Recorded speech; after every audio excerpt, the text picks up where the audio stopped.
What's up, guys? Welcome into NBA DFS Live for Friday, February 19th. I'm your host, Ben Husser, joined by Justin Bales.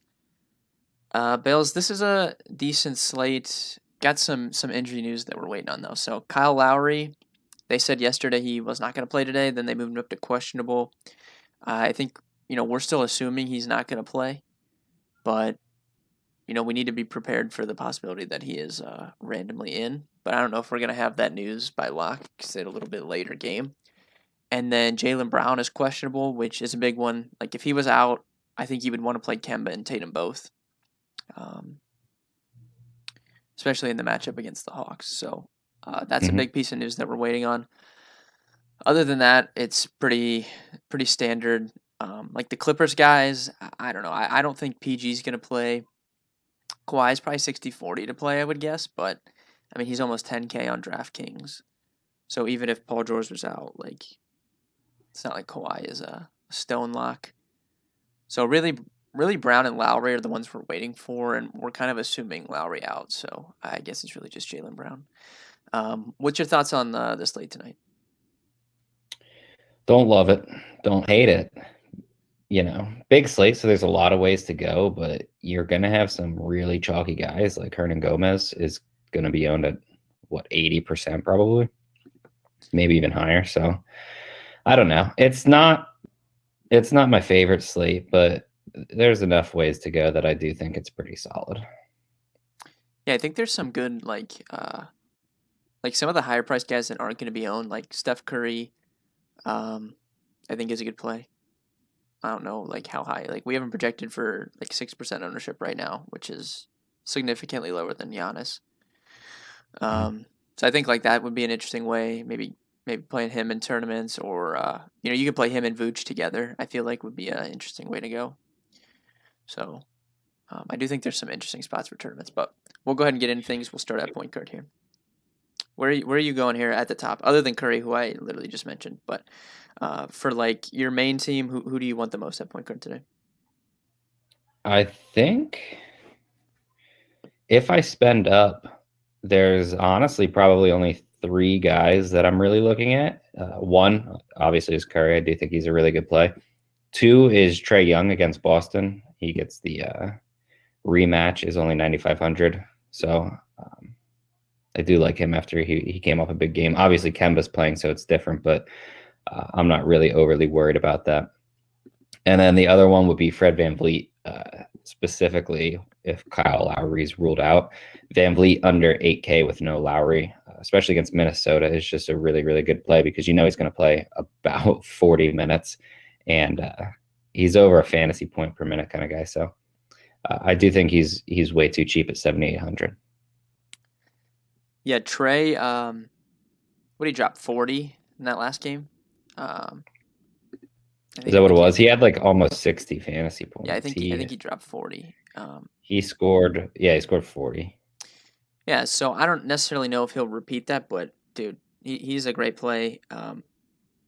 Who do you prefer if you're picking one between him and Curry? Who would you pick?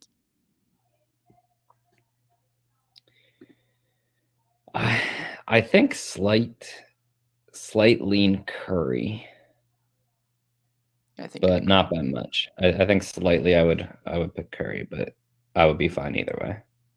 Yeah, I agree. VanVleet, I agree. One of our highest graded value plays here, in terms of value score in our projections. If Lowry's out, he's a super good play for cash games. I would throw Shai Gilgeous-Alexander at 8,200 in there as well, especially because people want to play Giannis today. You can see 20% projected ownership. He's the highest projection on the slate. He's going to be owned, and we do have some value to fit him in. So I like SG on the other side. He didn't have a bad game in that last game. 35 DraftKings points in 33 minutes. I think he can be a little bit more aggressive. That was his first game back. He looked kind of tired to me, like out of shape, but he had missed some time. So I still think he's a pretty good play, and I don't think he's going to have any ownership. So you could file him into the tournament category, and he does have shooting guard again on DraftKings, which I like. Yeah, I think he's a good play. I don't know. I always just worry. Like I would much rather play VanVleet, which obviously is the cash play, makes SGA the tournament option. What do you think about Chris Paul? Because at 77, I'm actually slightly interested in him as well. But it just feels like I literally never play Chris Paul. Yeah. I'm gonna say no to Chris Paul, and that's only because Ja Morant is a little bit cheaper. I think Morant. I don't know if I'll play him in cash, but I mean Detroit has not been good against point guards, and he's finally kind of. I don't know. I'm talking about being aggressive. Like he's finally looks like himself. If you look at his last couple games, 18, 18, 16, 14 shots, coming off 51 DraftKings points in his last game. Really good matchup against Detroit. So I think Morant is like one of the better tournament plays on the slate. I actually don't think he's going to get, like when I first looked at stuff this morning, I was like, people might want to play Morant today because he's been playing well, but I don't think he is actually going to get that much ownership now. Yeah, Morant was the other one that I was considering at that price. I for what it's worth, I do think that Chris Paul is a pretty fine option. But I also agree. I probably would slightly prefer Ja Morant. Yeah, like I would take, like in terms of people wanting to play these guys, I would take Morant over SGA, Chris Paul, and Sexton all, I think, today. I think we would just take Morant. Yeah, I agree. I think. Kemba's a different story. He's 6,500. If Brown is out, then Kemba's a really good play at 6,500. But if Brown's in, I'm not even really looking at Kemba at all, I would think. Yeah, I go back and forth on it, but obviously if Brown's out, Kemba becomes one of the top options. But I'm not necessarily opposed to playing him in the matchup if Brown's playing. I think it would be strictly tournaments, and I would have a difficult time playing him over someone like Morant, or I feel like I would honestly go back to Dylan Wright, who's a little bit cheaper. But I'm not really opposed to Kemba. Yeah. I just really I really want Brown out if I'm gonna play him, I feel like. But I don't know. Morant is such a good play. I'm trying to check props and see what Morant is projecting for. But if we move down to the mid tier, I think there's two really strong mid tier plays today. And that is Darius Garland and Michael Carter Williams. Garland might end up getting some ownership. He's almost a point per minute with Drummond off the floor. Usage rate's around 25%. You would expect him to be a little bit more involved. Do you feel like he's kind of blowout proof? Like even if they're getting run, I don't necessarily know if they're just going to pull him. And I think he has upside at that price tag, and the matchup's kind of good. And then MCW, he didn't have a good game against the Knicks, but I think the matchup is a little bit better for him today, and he's still going to have the ball in his hands a lot. And he actually was pretty aggressive. He just wasn't scoring super well. So I think at his price tag, he still has a lot of value, and I don't think he's going to get much ownership. Yeah, I agree. But of the two, I think that Garland is very clearly the better option. But I do think that Michael Carter Williams has upside at 5,100. I guess the only other guy that I feel like I would mention that has point guard eligibility around that price would be Dante Di Vincenzo's 5,300. He's just kind of been super consistent now that he's getting some solid minutes, and I do like him in the matchup against Oklahoma City. Yeah, Garland is minus 121 over 23.5 points, rebounds, assists. Ja Morant's at 33.5, I think. Points, rebounds, and assists. Yeah, that's not bad at all for Morant. He's coming off of a triple-double too, so I mean. Yeah, he just had a monster game that last time out. I'm pretty mad I missed it, honestly, because I had played him a couple times. So I'm kind of mad I missed that. But do you like any cheap value plays here? I think Campazzo you can go back to. The other night when Gary Harris and Monte Morris were ruled in, I opted to stick with Campazzo. The other option was Tyrese Maxey, and Campazzo played 25 minutes. I just assumed that he was playing well enough that they wouldn't just completely take him out. I think he plays around 25 again tonight, and at 4K, I do think he can hit value. If you're looking for cheap punts, Jordan McLaughlin's getting more run. He's 37. DJ Augustine should play around 20 minutes. He's 33. And I mean, Chasson Randall is literally the stone cold minimum. He played at 18 in his last game. Not that I think he's a great fantasy option, and I don't necessarily think on this slate you need to go to any of those three super cheap guys that I just named. But I think if you want to go like superstars and scrubs, that they're not the worst plays on the slate. Yeah, Campazzo actually he played 25 minutes in the last game, and that was with Gary Harris playing mid-20s, and then Gary Harris obviously is out tonight, so that is that's not bad at 4K. And you feel like if they're blowing out the Cavs, they're not just gonna not play Campazzo. Like you feel like he would probably Yep. be in there. So I actually think that's a good call. All right, we'll move to shooting guard. Zach LaVine's the highest price here, 9,300. I think I'm off him, assuming that Ben Simmons will be on him. I don't really like weigh defensive matchups super heavily in NBA, but I mean Simmons is like one of the few guys that I'm kind of scared of. And it's not like you're getting LaVine at a discount, right? He's 9,300, so I think I'm out on him today. Highest price I would go is probably SGA at 82, and even then, I'm probably looking to save a little bit here. Yeah, I'm fine with SGA as we talked about in tournaments. I think honestly the highest price that I'm realistically really thinking about going here is Jaylen Brown at 79 if he plays. Even then, I don't necessarily know if I want him with everyone healthy. Then you have Van Vliet at 78 and Chris Middleton at 76. Obviously, Van Vliet we talked about, but I also think that Chris Middleton's a really good play tonight. Yeah, I think early look I would put Garland in at point guard and Van Vliet at shooting guard, but I don't have any issues with Middleton at all. He's had a rough couple games, but Chris Middleton is the guy that DFS players love to play, right? He was really chalky that first game a couple games ago, and then last night he was like close to 30% owned, I think, on DraftKings, if I remember correctly. So people like to play him. So I won't be shocked if he gets some decent ownership tonight. Yeah, no, I think that he's good, and he kind of goes in like the hot and cold spells. Right below him, I think Malik Beasley's fine too against Toronto. I don't really have any major issues with that play. Yeah, Beasley. I think Beasley and Anthony Edwards are both good tournament plays. Edwards let me down.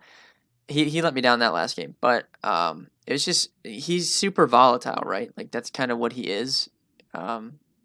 We've seen if you look at his usage rate with Russell out, it's crazy. I can't remember who posted it today. Someone posted it on Twitter, so shout out to whoever did that. It's somebody that does content somewhere. I can't remember who. I just remember seeing the graphic. But it's like it just spikes between like high 20s and like 30, and then it goes down to like 14. Like if you look at his games without Russell, it's like every other game it goes up and down. So he's just a volatile player. Not someone that you want to play in cash. I've learned that lesson too many times. But I do think he's fine in tournaments, and Beasley's fine as well. And you could probably throw Wiggins in there as well at 6K.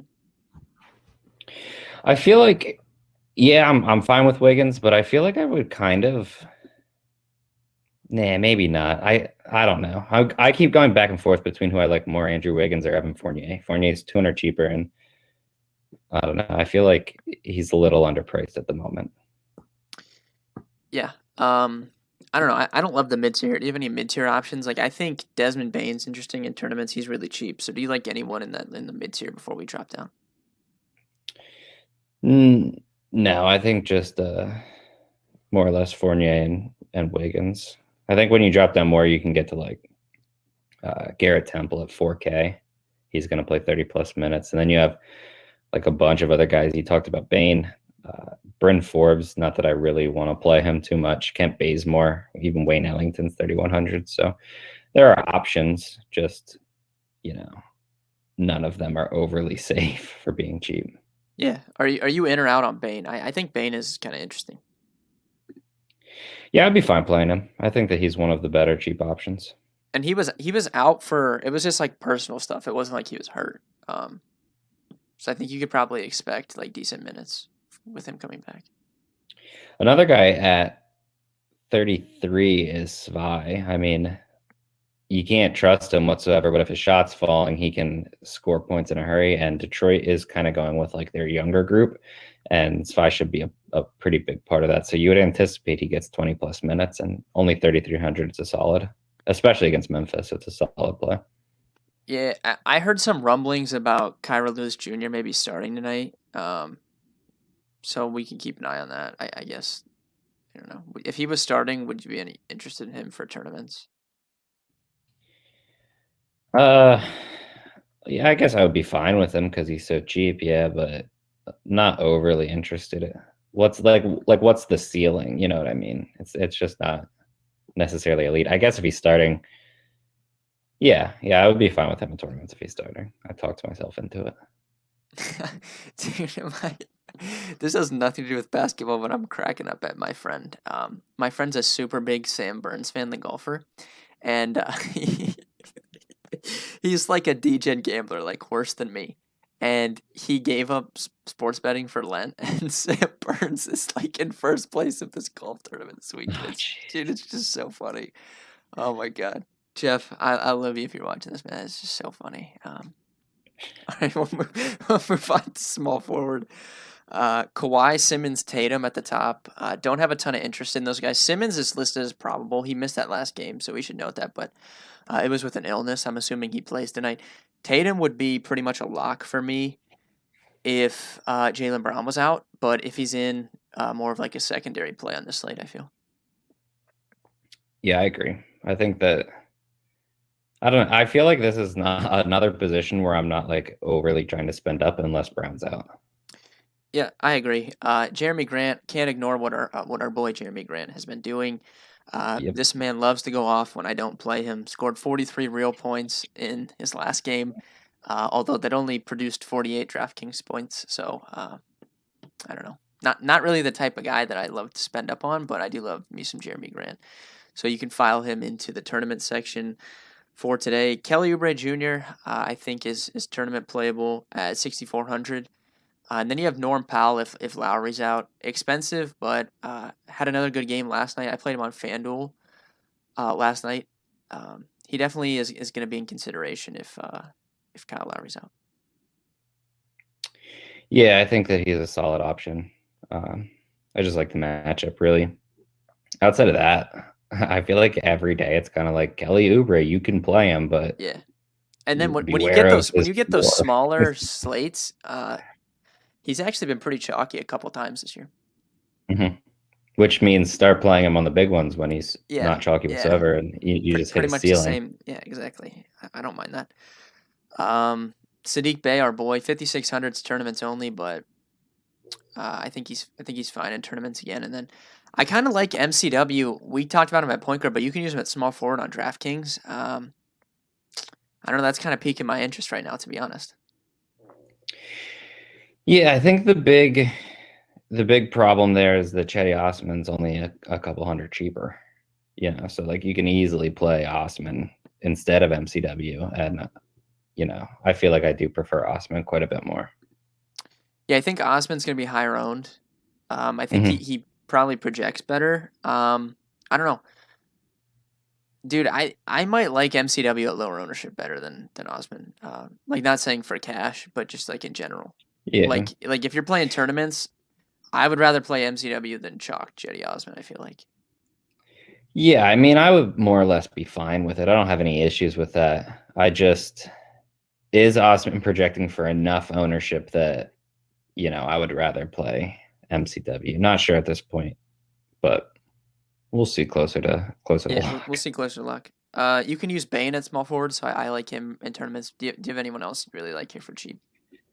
I think Cam Reddish at 45 is interesting. Josh Hart at 44, I have no problems with.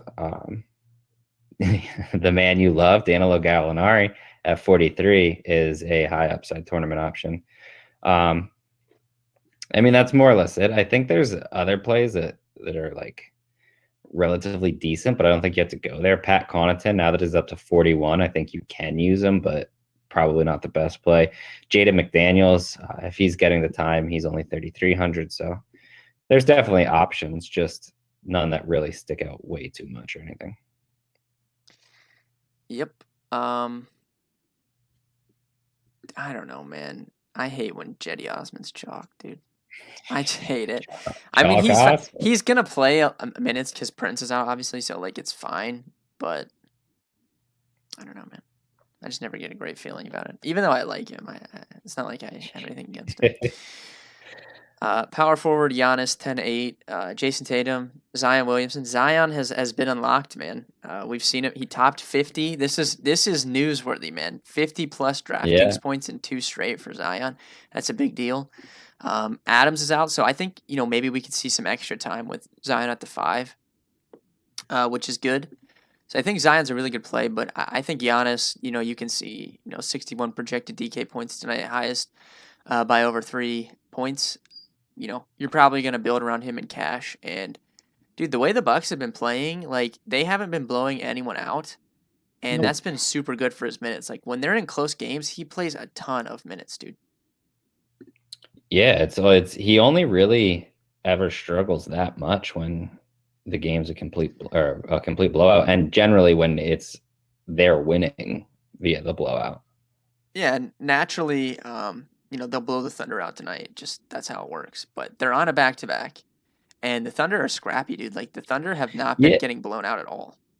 The Thunder just beat them, didn't they, the other night? And Giannis dropped like what, almost 75. Yeah, he had a huge game. Dude, it's funny because like everyone before the season was like the Thunder are going to be the worst team in the league because they were like, they just don't have much, but they play harder than like most of the good teams. To be literally honest. Everyone else. Yeah, like they play super hard, and yeah, I think they'll probably be in the game. The spread's what, like 10.5, I think, or something, or that's what it was last time I looked, anyways. I would assume around that. Yeah. So, yeah, Giannis, great play tonight.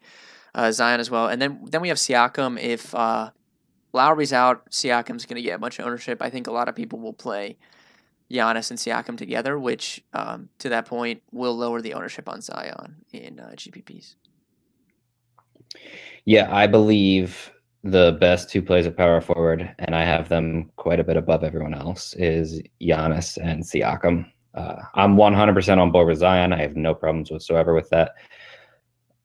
Outside of that, though, there's not much that I really even like. Like, there's guys that we talked about at small forward that I'm fine with. And then for 4,500, Daniel Tice, I would be relatively okay with. But besides that, there's not really anyone else I think that I'm even considering, just because Siakam and Giannis, it's not going to be hard to get either one into your lineup, and they're just so much better.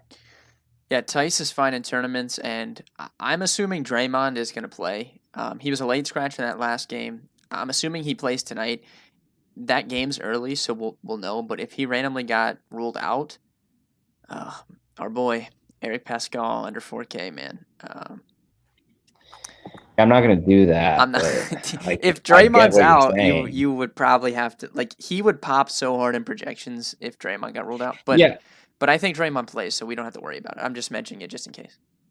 The funny thing is, he's under 4K, and he's legitimately finally been playing well. Well, that's what he always does, man. He balls out, and then, like, we'll get this slate where he's chalk, and he scores, like, 6 fantasy points, dude. It's like, there's guys that always go – anyone watching this knows this. There are guys that always go off as chalk. Like, when someone's out and someone becomes chalk, they always go off. Eric Pascal is the anti – of that guy. When he's chalk, he does nothing routinely. Like, he is the opposite. I hate playing him as chalk. I almost never play him as chalk. Like, it was a couple weeks ago. He was owned at like 80%, and everyone was like, you got to play him. And in cash, I played him obviously because you have to. But in tournaments, I 100% faded that, and that was the night he dropped like virtually nothing. Yeah, like, he never goes off as chalk, dude, ever. Someone asked Giannis or Vucevic in DK GPPs. I mean, I think that depends on the rest of your lineup. Like, Giannis is going to be so much higher owned, and he projects for so much more. If you have an otherwise chalky team, you could play Vooch. But if you're going to play Vooch, like, I would want Curry. Like, I would want to play both of them. Yeah, I would also want Curry if I'm playing Vucevic. So it just depends on your team. But if you're just straight picking one, like, Giannis for me. Yeah. Definitely. Yeah. I do think Curry and Vooch is a good mini stack, and they both went off the last time those two teams played. So I think it's really interesting. And to the point, Curry's been really good with Draymond in, and I'm assuming he plays tonight. So It's a good bump for him. We'll finish up at center here. Joker, Giannis, Joel Embiid, Vooch, Towns, like Zion. This is a loaded position. I think everyone kind of to the point, like people will be playing Giannis, and we're going to talk about Willie Hernangomez in a minute, who's going to be really chalky under 4K. So I think a lot of these high price guys will go underowned. Like Joker's a great play, a little bit of blowout concern there, but I would have no issues if you want to play him. Same goes with Embiid and Towns. Towns has looked really good since coming back. Looked really good. That last one went for 53 DraftKings points. That's a good price, man. 9,200, especially if Lowry's out and you're playing some Raptors. You get Towns on the other side. Yeah, 100% agree. I think honestly, there's other guys you can add. And we talked about Vucevic, Clint Capela. He played really well against Boston in the last game. It looks like his minutes are finally shoring up. Capela comes with a ton of upside.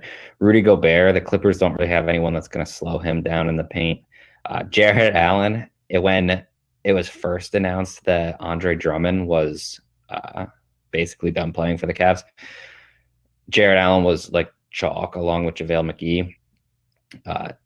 They're not really priced that much differently than what they have been, and neither one is projecting for ownership tonight. So no problems with JaVale McGee in tournaments. Jarrett Allen also tournaments, but it's just a bunch of really, really good plays at center. And with Hernangomez taking 100% of the ownership tonight, you can only really use a pure center and the utility. JaVale McGee revenge game, dude. Let's go. Yeah. I forgot he was even on the Nuggets. That was ages ago, dude. We had to be like 12 years old to be honest. Yeah. So long ago. Oh my god. That's crazy. I was laughing earlier because someone tweeted that Blake Griffin jumped over the Kia in the dunk contest 10 years ago today. I'm like, oh my god, that's been 10 years. Seriously? Dude, we're so old. It's insane. Like 10 years ago. That's pretty crazy. That doesn't seem like it was 10 years ago. No, it does not. But yeah, so Hernangomez, Steven Adams is out for the Pelicans. It's clear that Van Gundy just doesn't trust Bales, boy Jackson Hayes for whatever reason, and he really likes Hernangomez. So, he played 29 minutes in that last game, which Adams got hurt. He's going to be really high owned today at 3,900. I think he's pretty much a lock. Do you have any interest in Hayes like as a tournament flyer, just because he's the legit min on DK? Like there is always the off chance that he does get some minutes. Yeah, I mean, not really, honestly. I know the most amount of minutes he gets is like 15, and yeah, I feel like I would prefer JaVale McGee in 15 minutes over Hayes. Of course. Plus, you got to bake in an extra 5 points in your projection because it's a revenge game. So. Yeah, because it's such a revenge. Can I interest you in? I don't want to say mini Joker, but Mason Plumlee has just quickly taken over the Joker role for Detroit. Oh my god! I can't believe he's legit triple-double. He was Joker before Joker, right? Because he played for Denver, so that's like he was Joker before Joker. He walked so Joker could fly. Yeah, Mason Plumlee is the mini Joker. Yeah, no, I have no problems with him in tournaments. No issues. He does. He randomly. He's like one of those random guys that has triple double upside. Like for what reason I don't know. Yeah, but he does. It doesn't make any sense. Imagine if I told you 1 year ago that Mason Plumlee would be more expensive than DeAndre Ayton and have more upside. Everyone would be like, "Nah, there's just no way." Yeah. All right, I think that about does it for the positions. If you guys have any last-minute questions, drop them in. I posted in Discord. First, go to the website, dfscomer.com. Check out all of our free content. Bales has free articles every day. Today's Friday, so Final Thoughts is free. It's under its own page. There's no article for it. You go under the NBA tab, click NBA Final Thoughts. It is updated in real time, so I can update it, with any crazy injuries that break at 6:30, boom, I can just go and change stuff real quick. So go check that out. It's free today. Bales, give me a bold call for Friday night's NBA games. I will go Giannis 30-point triple-double. All right. Is that even bold? Is that literally? I don't know if that's that bold. No, I can't argue that. I'm gonna go with it. Oh my god, I can't believe I was gonna say that. I'm going to say Jetty Osman double-doubles, baby. Let's go. I knew you were going awesome. It's I good gotta too. get the good mojo going if I'm gonna play him because I'm gonna tilt my face off if he sucks. Yeah, he's coming off a double-double. He could do it again. Yeah, back-to-back double doubles. So they do call him the Turkish LeBron. So I mean, Yeah, that's basically what yeah, he is. yeah. All right, thank you guys for watching. If you have any questions, hit us up in Discord. Other than that, good luck tonight.